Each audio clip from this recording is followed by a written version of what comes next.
Di 10K subscriber channel Novel Official, akan adakan giveaway untuk 3 orang pemenang. Jangan lupa untuk selalu komen dan like untuk setiap video. Bab 351. Saat Claire merasa bahwa Charlie telah mengalami perubahan yang luar biasa, Fredman Wilson, yang telah melarikan diri dari tempat tersebut, kembali dengan keempat pengawalnya dengan agresif. Keempat pengawal ini adalah 4 yang paling mampu bermain di bawah tangannya, dan kekuatan mereka luar biasa. Menurutnya, dengan keempat orang ini, sangat mudah untuk membunuh Charlie. Namun, dia tidak siap untuk membunuh Charlie di tengah kerumunan. Dia berpikir, pertama di kerumunan, memaksa Charlie menyebut dirinya kakek. Dapatkan wajah yang hilang sekarang, lalu hancurkan akar Charlie. Setelah menunggu hari ini, mencari kesempatan lain untuk membunuh Charlie, yang sebelumnya hanya meminta minat, dan hanya dengan membunuh Charlie, pada akhirnya, dia bisa menghilangkan kebenciannya. Lagi pula, dia telah hidup selama lebih dari 50 tahun dan tidak pernah merasa malu seperti sekarang ini. Setelah bergegas ke tempat acara dengan pengawalnya, Fredman Wilson menunjuk ke arah Charlie dan berteriak, siapapun yang menghancurkan barangnya padaku, aku akan memberinya 1 juta. 1 juta adalah jumlah yang sangat besar untuk para pengawal. Dan keempat pengawal itu bergegas menuju Charlie pada saat yang bersamaan. Claire melihat 4 pria kuat itu bergegas menuju Charlie. Dia berteriak ketakutan dan ingin menarik Charlie pergi. Tapi Charlie berdiri diam, tidak bergerak. Melarikan diri. Pindah dari sini. Bagaimana mungkin tuan muda yang bermartabat dari keluarga Wade bisa ditakuti oleh pertempuran semacam ini? Takut. Bahkan tidak di sana. Belum lagi aku adalah tuan muda keluarga Wade. Hanya dengan 9 rahasia surgawi yang mendalam, pengawal kungfu kucing berkaki 3 ini tidak bisa menjadi lawannya. Keempat pengawal itu memandang Charlie saat ini, memperlakukannya sepenuhnya sebagai seikat uang kertas. Mereka takut tidak bisa mendapatkannya. Jadi mereka bergegas ke arahnya dengan putus asa. Charlie tersenyum dan mengunci matanya pada gerakan keempatnya pada saat yang sama. Tinggal menunggu mereka untuk bergegas ke depan, dan langsung menghancurkan mereka semua. Seorang pengawal yang telah berlatih lari cepat memimpin. Dia menyeringai dan berkata kepada Charlie, bocah bau, berani memprovokasi Fredman Wilson. Aku akan membunuhmu. Begitu suara itu turun, orang-orang sudah tiba di depan Charlie. Tepat ketika semua orang mengira bahwa Charlie akan menghadapi pemukulan yang parah, Charlie tiba-tiba melompat di tempat dan menendang dada pria itu dengan keras. Boom! Pengawal dengan tinggi 1,9 meter berubah menjadi cangkang manusia dan terbang keluar. Ke-14 tulang rusuknya ditendang dan dipatahkan oleh Charlie. Total hanya ada 24 tulang rusuk. Charlie menendang sebagian besar dengan 1 tendangan. Saat dia terbang terbalik, masih ada semburan darah di mulutnya, yang terlihat menyedihkan. Dan 3 orang di belakang tiba-tiba tertangkap. Awalnya, dia mengikuti lawan dan bergegas maju, karena takut dia tidak akan menjadi yang pertama menghasilkan 1 juta. Akibatnya, dia tidak menyangka orang ini tiba-tiba menjadi bola meriam manusia yang kuat. Langsung mengenai mereka bertiga, dan langsung menjatuhkan mereka ke tanah. Hah, adegan itu seru. Tidak ada yang mengira Charlie akan memiliki kekuatan yang begitu kuat dengan tendangan. Seorang wanita di sebelahnya berseru, ini tidak mungkin. Charlie menatapnya dan mencibir, tidak mungkin. Bahkan jika ada puluhan, mereka tidak pantas dibandingkan denganku. Charlie tidak membual dengan arogan. Meskipun seniman bela diri sangat kuat, dia tidak melebihi jangkauan orang biasa. Dan dia memiliki 9 rahasia langit yang mendalam di tubuhnya. Dan tubuhnya telah diperkuat oleh aura. Tidak peduli seberapa kuat orang biasa, dia tidak pernah bisa dibandingkan dengan Charlie. Saat ini, dari 4 pengawal, yang ditendang lebih dulu pingsan. 3 lainnya juga hancur ke tanah. Retak di sekujur tubuh mereka. Tergeletak di tanah sambil meratap. Bab 352. Mata yang menatap Charlie juga penuh ngeri. Kenapa orang ini begitu menakutkan? Sebelum mereka bertiga benar-benar melawannya, Mereka dipukul oleh orang ini dan kehilangan efektivitas tempurnya. Ini hanyalah dewa. Charlie menghampiri mereka bertiga, menatap mereka dengan dua cahaya dingin, dan berkata dengan dingin, "Aku sangat suka menjadi anjing bagi orang lain." Lalu mereka semua akan merangkak di tanah. Setelah berbicara, dia menginjak kaki kanan salah satu dari mereka. Klik, tempurung lutut kaki kanan remuk. Segera setelah itu, dia mengangkat kakinya lagi, dan kaki kiri lawan tidak dilepaskan. Melihat ini, dua lainnya gemetar karena terkejut. Segera, keduanya menangis dan memohon belas kasihan Charlie. Charlie berkata dengan dingin, "Kalian para gangster lebih kejam daripada siapapun ketika mereka menyakiti orang, dan lebih pengecut daripada siapapun ketika mereka menyakitimu. Aku melepaskanmu hari ini, dan ketika kamu menghadapi yang lemah di masa depan, kamu pasti akan menjadi wajah yang kejam ini. Aku menghapusmu demi orang-orang. Lagi pula, sama sekali tidak peduli tentang tangisan dan tangisan pihak lain. Naik 4 kaki. Klik, klik, klik, klik. Di dunia, ada 3 orang lagi yang tidak berguna yang tidak bisa lagi berdiri. Adegan itu ditakuti oleh metode brutal Charlie. Fredman Wilson dan Wendy yang mengikuti juga ketakutan. Fredman Wilson tidak pernah membayangkan bahwa Charlie akan begitu kejam dan begitu kuat. 4 pengawalnya. 1 usaha tatap muka. Semuanya hilang. Benar-benar dihapus. Mereka semua adalah petarung ahli. Salah satunya adalah juara nasional pertarungan di tahun-tahun sebelumnya. Kaki Fredman Wilson yang ketakutan terayun lurus, dan tempat dia basah sebelumnya terasa dingin. Dia berbalik diam-diam, melangkah untuk melarikan diri. Apapun yang Anda katakan, Anda tidak bisa lagi jatuh ke tangan Charlie. Saat ini, seseorang tiba-tiba berkata, "Kamu anjing tua. Kamu ingin menyelinap jika kamu memprovokasi Tuan Wade." Segera setelah kerumunan berpisah, Orvel masuk dengan beberapa pria gagah berbaju hitam. Dengan cibiran, langsung berhenti di depan Fredman Wilson. Fredman Wilson memandangnya dengan panik dan bertanya, "Siapa kamu?" Bentak. Tanggapannya adalah tamparan keras di wajah. 5 sidik jari muncul di wajah Fredman Wilson. Dan dia dengan marah berkata, "Apakah Anda berani memukul saya? Saya adalah Presiden Kamar Dagang Nangwang." Bentak. Orvel tidak menunjukkan belas kasihan dan menamparkan wajahnya lagi. "Pemimpin serikat, Anda melawan ketua. Jika Anda berani untuk tidak menghormati Tuan Charlie, Anda akan mati." Fredman Wilson marah dan ketakutan. Dan buru-buru berkata, "Kesalahpahaman. Salah paham. Antara aku dan Charlie. Itu hanya kesalahpahaman.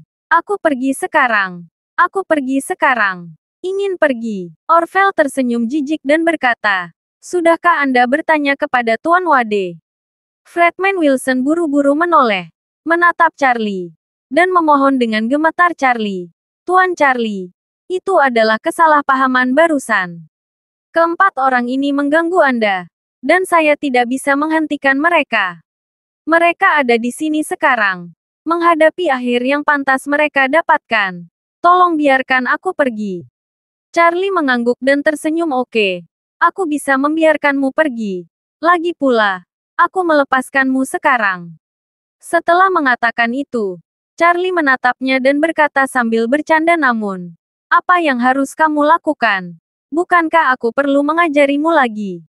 Fredman Wilson takut Charlie akan menghapusnya seperti pengawal. Jadi dia berlutut di tanah dengan celepuk, menangis dalam air mata dan memohon, "Ayah. Saya mohon, Tuanku. Punya banyak. Jadi tolong selamatkan anakmu kali ini." Orvel tercengang dan berkata, "Check it. Kamu benar-benar sangat sadar." Fredman Wilson tersenyum pahit dan berkata, "Saya akan memberitahu Anda. Saya sudah ahli dalam bisnis." Bab 353. Ada cibiran di sekitar. Fredman Wilson ini benar-benar tidak diunggulkan. Saat ini, dia menelepon ayah Charlie 3 kali. Apa sih ketua yang terkenal dari Future Company Group? Namun, bagaimana Fredman Wilson bisa mengurusnya sekarang? Dia tahu bahwa seseorang harus bisa membungkuk dan meregang. Untuk bisa hidup, Anda harus memiliki takdir terlebih dahulu sebelum dapat memiliki benih. Bukan? Hidup telah hilang. Apakah dia ingin menanam telur? Oleh karena itu, dia buru-buru menjilat wajahnya dan berkata kepada Charlie, "Ayah, tolong angkat tanganmu dan selamatkan aku kali ini. Aku akan berterima kasih kepada Dade dan Dad selamanya." Charlie melambaikan tangannya dan berkata sambil tersenyum, "Tidak apa-apa, menelepon ayah sekarang. Tapi tidak berhasil sekarang." Fredman Wilson terkejut, berpikir bahwa Charlie akan membunuhnya. Dan dengan tergesa-gesa bersujud, "Ayah, saya benar-benar salah ayah. Tolong, demi usiaku, tolong selamatkan aku kali ini." Charlie melirik ke arah Wendy, yang sudah ketakutan di sebelahnya, dan berkata dengan ringan, "Wendy, pelangganmu sudah berlutut. Kenapa kamu masih berdiri?" Wendy terkejut, dan berkata dengan panik, "Apa maksudmu?" Fredman Wilson buru-buru mengulurkan tangannya dan dengan kasar menariknya ke tanah, menyebabkan dia berlutut di depan Charlie, dan berbisik, "Kamu membiarkan anjing itu memakan otakmu. Apakah kamu tidak tahu kamu ingin berlutut dan berbicara dengan ayah?" Tidak mungkin.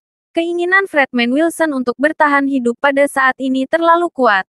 Wajah, martabat, wajah, dan sebagainya sama sekali tidak penting. Wendy berlutut di tanah dan tidak berani bergerak atau berbicara omong kosong. Fredman Wilson kemudian berkata kepada Charlie, "Ayah, apakah kamu puas kali ini?" Charlie menggelengkan kepalanya, tidak puas. Fredman Wilson gemetar dan bertanya, "Lalu bagaimana Anda bisa puas?" Charlie tersenyum main-main dan berkata, "Panggil aku kakek dengan keras. Jika panggilannya bagus, saya bisa mempertimbangkan untuk melepaskan Anda." Hati Fredman Wilson ingin mati. Hari ini, dia punya masalah otak. Dia harus bertarung melawan Charlie ini. Tidak hanya dia tidak memanfaatkannya, tapi juga nasib buruk. Dipukuli, berlutut, kau tahu, disebut ayah, kencing celana. Sekarang, biarkan dia menelepon kakeknya. Memalukan untuk membuangnya ke rumah nenek. Melihatnya ragu-ragu, Charlie bertanya dengan dingin, "Apa? Kamu tidak mau?" Fredman Wilson gemetar dan berkata dengan tergesa-gesa, "Ya, saya bersedia." Setelah selesai berbicara, dia segera membenturkan kepalanya dan berteriak, "Kakek, saya benar-benar salah. Maafkan saya." Charlie mengerutkan kening dan bertanya, "Siapa aku?" Fredman Wilson berkata sambil menangis, "Kamu adalah kakekku." Charlie bertanya lagi, "Lalu siapa kamu?" Fredman Wilson menangis dan tersedak. "Aku adalah cucumu." Charlie bersenandung, mengangguk, dan berkata, "Oke, saya masih sangat muda. Dan saya juga seorang kakek.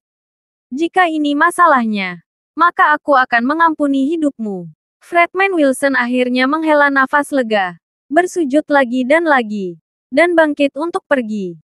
"Tunggu sebentar." Charlie menghentikannya pergi begitu saja, tanpa bertanya. Bab 354. Fredman Wilson menahan penghinaan dan kemarahan di dalam hatinya. Dan dengan hormat berkata kepada Charlie, "Kakek, bolehkah aku pergi sekarang?" Charlie menepuk wajahnya dan berkata dengan ringan, "Kamu bisa pergi, cucuku sayang."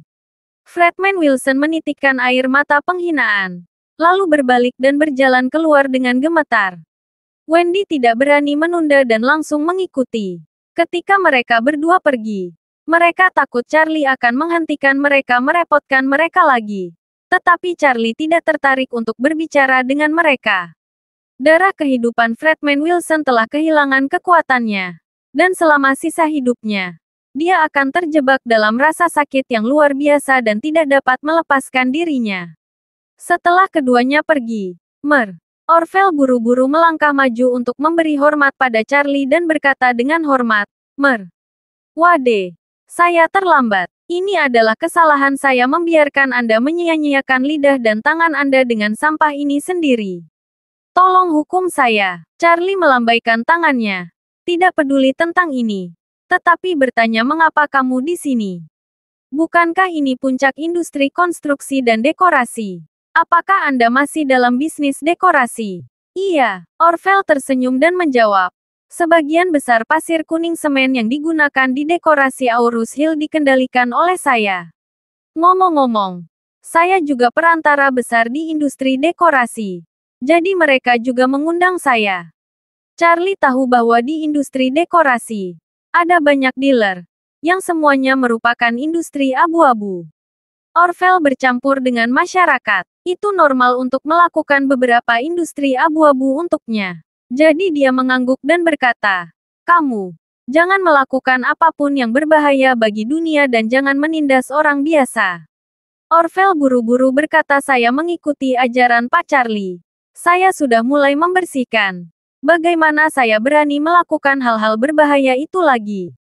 Charlie menggerutu puas. Orvel menunjuk ke 4 pengawal Fredman Wilson yang digulingkan dan bertanya, "Wade, bagaimana dengan keempat orang ini?" Charlie berkata, "Ambil kaki orang yang pingsan itu dan buang agar tidak mempengaruhi suasana hatiku." Orvel segera mengangguk dan menginstruksikan orang-orang di sekitarnya, "Apakah Anda tidak mengikuti instruksi Tuan Wade?" Semua orang buru-buru membungkuk. "Kami akan mengikuti pengaturan Tuan Wade." Setelah selesai berbicara, lutut orang yang pingsan duluan juga dihapuskan. Lalu mereka menyeret 4 ekor anjing yang sudah mati dan langsung mengeluarkannya. Fredman Wilson hanya bisa mengemudi sendiri dan mengantar Wendy ke rumah sakit untuk perawatan luka di wajahnya, dan kemudian kembali ke Villa Wilson. Di dalam mobil, Fredman Wilson kesakitan di sekujur tubuhnya, dan hatinya sangat marah. Wendy mengertakkan gigi dan berkata dengan kebencian, "Sayangku, Charlie, si sampah ini, bahkan berani mengalahkanmu. Dia mencari kematian. Jangan biarkan binatang ini pergi." Wajah Fredman Wilson gelap, dengan mata dingin, mengertakkan gigi dan berkata dengan marah, "Jangan khawatir, aku akan membunuhnya. Aku tidak hanya akan membunuhnya, tapi aku juga akan melepaskan kulitnya. Saya sangat besar, tidak ada yang berani melakukan ini padaku." Wendy sangat gembira. Rasa jijiknya terhadap Charlie telah mencapai puncaknya.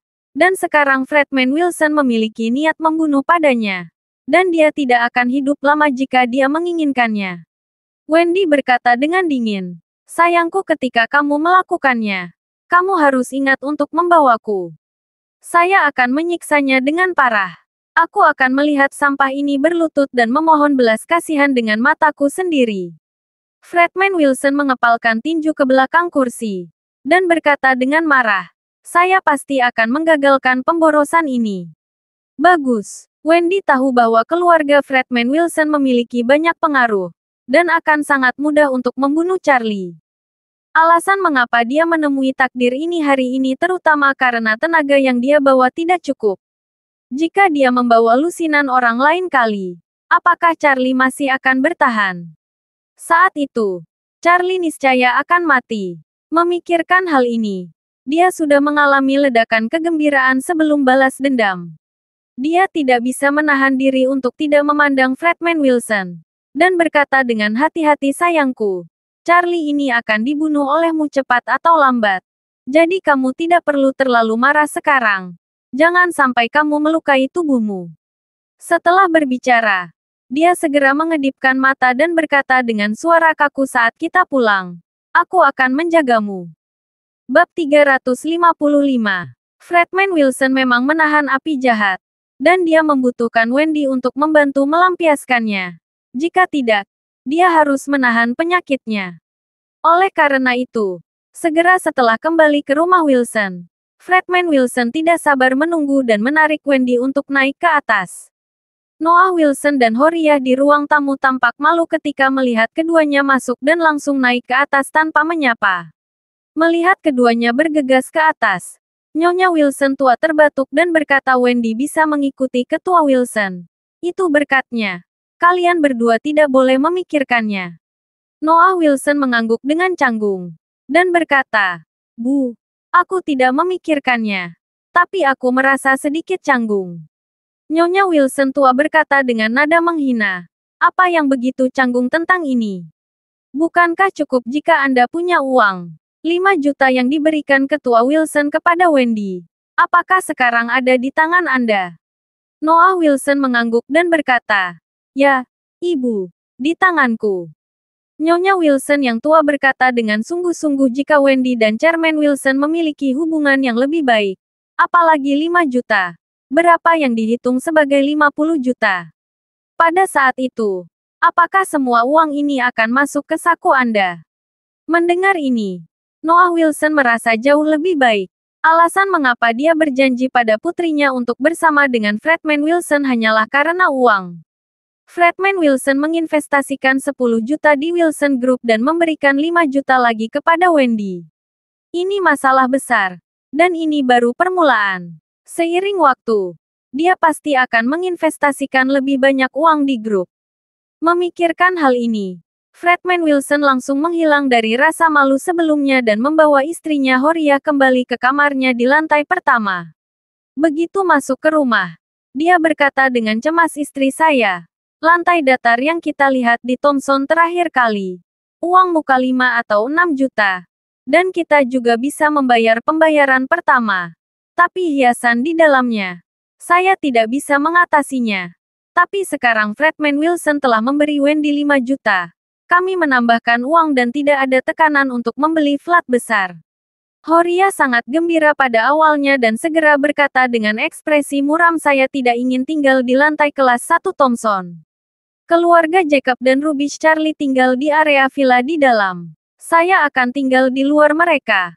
Menjaga mereka. Biarkan mereka menertawakan saya. Aku tidak akan pergi." Fredman Wilson berkata dengan cara ini. "Kita sekarang berada di awal 10 juta. Dan kita akan berbicara dengan Wendy besok. Biarkan dia meniup angin bantal ke telinga Ketua Wilson.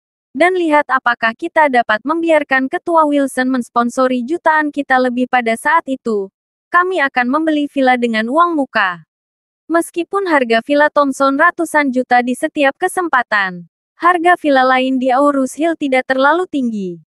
Villa dengan rumah terpisah biasanya hanya 20 hingga 30 juta. Dengan uang muka 40, uang di tangan sudah cukup. Namun, mendekorasi villa juga membutuhkan biaya yang besar. Setidaknya 3 hingga 5 juta harus disiapkan untuk dekorasi. Jadi Noah Wilson dan istrinya tidak mampu membelinya. Namun, jika Fredman Wilson dapat mensponsori sedikit, bukankah itu mudah untuk diselesaikan? Horia sangat bersemangat dan berkata, "Kamu berkata, dapatkah Fredman Wilson memberi kami beberapa subsidi?" Noah Wilson tersenyum dan berkata dengan wajah keluarga kami, "Wendy. Aku harus menunjukkan padanya apapun yang terjadi. Kupikir dia masih menyukai Wendy kita." Horia mengangguk. Ekspresinya penuh kegembiraan. Dan antar muka berkata, "Sebenarnya, sangat bagus bagi Wendy untuk mengikuti Fredman Wilson. Setidaknya dia tidak bisa kehilangan uang." Ketua Wilson jauh lebih pintar dari anak Geral. Wendy telah bersama Geral selama bertahun-tahun dan bahkan memiliki seorang bayi untuknya. Dia tidak mengatakan untuk memberi Wendy jutaan uang saku. Noah Wilson mengangguk berulang kali dan berkata dengan serius, "Itu yang saya katakan. Keluarga yang bermarga White bukanlah hal yang baik." Horia melambaikan tangannya, "Lupakan saja. Jangan bicara tentang orang yang menderita ribuan pedang. Mereka akan digemuruh dan dibunuh setiap hari. Jadi mari kita bicara tentang rumah itu. Villa Aurus Hill lumayan banyak. Ayo kita berkendara besok. Lihatlah. Baik. Lalu pertama-tama pergi ke tempat kami yang lain di Aurus Hill. Saya mendengar bahwa villanya tidak buruk." Keduanya sedang memikirkan tentang rumah baru ketika mereka tiba-tiba mendengar suara keras dari atas saat ini. Terima kasih sudah mendengarkan cerita novel Pesona Pujaan Hati. Sampai jumpa di novel selanjutnya.